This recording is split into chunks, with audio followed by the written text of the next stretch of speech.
If you have a privacy concern or are experiencing settings related problems on Facebook, there are a couple of things that you can do which I'm going to explain to you in this video. Hey everyone, welcome back to the channel. I'm Bimal from Genie Guide. In this video, I'll give you a couple of tips on how you can hopefully clear your doubt on your privacy concerns on Facebook and some of the settings related problems, so make sure to watch the video till the end.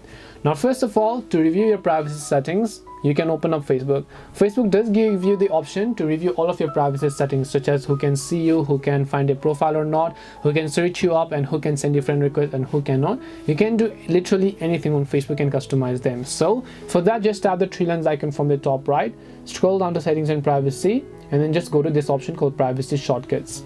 When you go to privacy shortcuts, select see more privacy settings, and then over here you'll be able to see all sorts of privacy settings over here. So you can see audience and visibility. If you want to lock your profile, you can lock your profile. If you want to hide your profile details, you can hide it.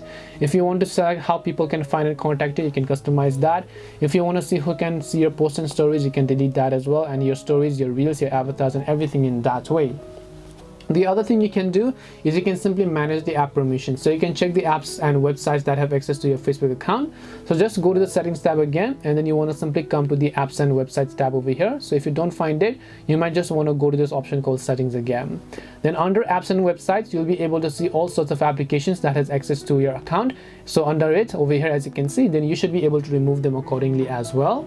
Then another thing is you can also choose to control your timeline and tagging and so on. So this way you can hopefully clear some of your privacy concerns, as I showed you in this video. There's really nothing for you to worry about because Facebook definitely is safe, and then you can just customize whatever else you prefer as well. If you have got any questions, then feel free to leave them down. Thank you for watching and see you soon in the next video.